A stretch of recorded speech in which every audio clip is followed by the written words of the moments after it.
Bismillahirrahmanirrahim. Alhamdulillahi rabbil alamin. Ar-Rahmanir Rahim.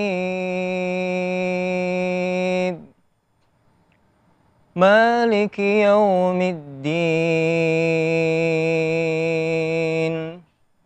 Iyyaka na'budu wa iyyaka nasta'in. Ihdinas siratal mustaqim.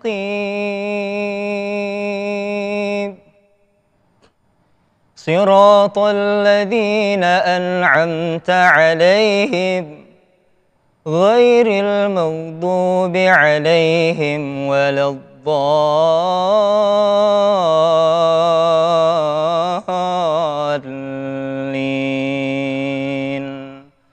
Amin. Sadaqallahul azim. La haula wala quwata illa billah. Insyaallah itulah bacaan yang membawa Ustadz Rasul sekarang menjadi imam di Philadelphia, Amerika Serikat. Masya Allah. Alhamdulillah, syukran bacaannya Ustadz. Dan kita izin langsung sambil lanjut tanya-tanya Ustadz ya. Di sana gimana Ustadz orang-orang muslimnya Ustadz? Kalau dibacain bacaan panjang berkabur Tergantung jamaahnya Ustadz. Jadi tahun pertama itu saya imam di Masjid Indonesia. Tentu orang kita sukanya yang singkat-singkat. Singkat-singkat. Tapi tahun kedua kok itu pengalamannya berbeda. Karena rata-rata jamaah di saf pertama itu penghafal Al-Quran.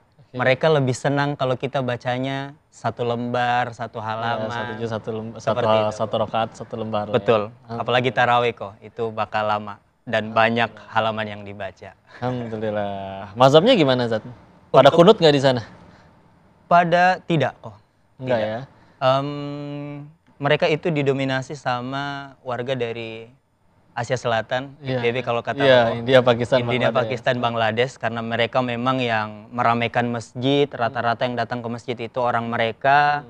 Dan mendirikan masjid rata-rata juga donaturnya dari mereka. Oleh karena itulah, mereka lah mungkin tuan rumah di sana. Karena banyak imigran dari asal Asia Selatan yang mendominasi mazhab di sana. Jadi kita yang datang dari Indonesia menyesuaikan saja. Masya Allah. Jadi emang iya ya, kalau lihat kemana-mana juga banyak sekali ini saudara-saudara kita muslim yang dari IPB, betul. India, Pakistan, Bangladesh. Betul. Dia banyak kerja, aslinya pada kerja kan di sana. Betul. Tapi akhirnya juga ikut menghidupkan Islam di sana, bahkan sampai mendirikan masjid juga. Ya, Masya Allah. Terus Philly itu terkenal yang kalau tahu, ya tadi yang ditonton sama ibu tuh. Kota zombie. Maksudnya coba itu harus dijelasin tuh orang-orang, maksudnya beneran ada zombie betulan atau sebetulnya apa yang ada di sana? Jadi itu beneran ada kok, tapi dia hanya gang jalan saja, namanya Washington kalau tidak cuman salah. Satu nama jalan itu. Cuma satu nama jalan aja dan memang seram itu. Adapun zombie sebenarnya bukan zombie ya kok, lebih ke orang yang overdosis dan memang tuh berdiri yang kayak ruku. Pokoknya teriak atau tapi tidak mengganggu mereka kok. Iya. Jadi jalan itu dipenuhi dengan orang yang lagi pada pakai narkoba. Betul. Dengan segala macam efeknya. Betul kok. Karena kumpul semua di situ dan itulah yang disorot orang kayak kota zombie gitu. Betul kok. Polisi diam aja. Polisi menjaga, tidak ditangkap atau tidak selama mereka ini tidak mengganggu. Di situ aja Di situ aja kok. Karena mau dibantu juga mereka bakal kabur, mereka nggak betah. Ya, merekanya orang-orang yang pengen menghancurkan diri sendiri. Betul kok. Makanya pada datang ke sana. Betul. Orang-orang jadi, tapi kan itu kalau nggak salah juga jadi tourist attraction juga. Maksudnya orang jadi pengen tahu sih jalannya di mana. Dia ada, saya kurang tahu kok kalau misal alamatnya di mana. Tapi yang jelasnya kalau udah bilang di mana homeless itu berada, homeless sih lebih bahasa halusnya di sana tuh bukan zombie kok, tapi homeless. Iya orang yang. Homelessnya di mana? Jawabnya ke Shintan.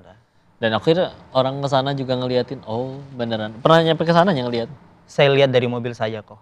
Lewat aja ya? Karena saya tidak tahan sama baunya, nggak kebayang baunya gimana. Sih, jelas mereka nggak akan mandi dan yang lain. Betul. Ya, tinggal mudah-mudahan hidayahnya datang nih. Amin. Terakhir kalau pengen minta motivasi, lihat ke kamera, Ustadz kepada pemuda-pemuda di luar sana.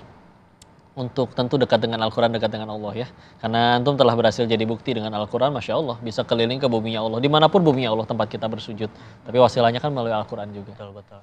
Fadal Ustaz, motivasikan kita Ustaz. Halo teman-teman semua yang berada di rumah dimanapun kalian berada. Saya mau sampaikan bahwa jangan sia-siakan masa muda kita. Selagi kita masih muda, kalau ada kesempatan dimaksimalkan. Kemudian ya dimaksimalkan saja kesempatan yang ada di hadapan kita. Sekian nasihat dari saya. Bismillah ya. Dan beliau berhasil menjadi bukti sekali lagi dengan Al-Quran bisa berangkat ke sana. Yang itu dia tadi, belum tentu semua orang bisa ke sana. Bahkan ada juga yang mungkin uangnya ada, tapi belum bisa untuk berangkat ke sana. Selain ya tiketnya, bahkan tadi juga salah satunya harus ada di rekening harus ada berapa. Jika tidak pun minimal harus ada yang menjaminnya kan di sana. Tapi beliau datang ke sana dimuliakan bahkan karena menjadi imam, membacakan ayat Al-Quran, bahkan juga tidak sedikit yang akhirnya jadi hidayah orang kenal Islam, dukung Palestina dan dukung Gaza karena syiar beliau di sana. Masya Allah, jangan sampai kita habiskan masa muda udah begitu aja, cuman sibuk ngejar yang kita suka, tahu-tahu menghancurkan diri sendiri.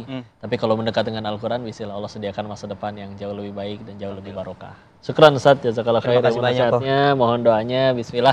Pemirsa juga jangan kemana-mana, kalau pengen mencari acara yang penuh sekali dengan hikmah, tetap saja kita kumpul di acara Sah, selalu ada hikmah. Sampai jumpa di episode selanjutnya. Assalamualaikum warahmatullahi wabarakatuh.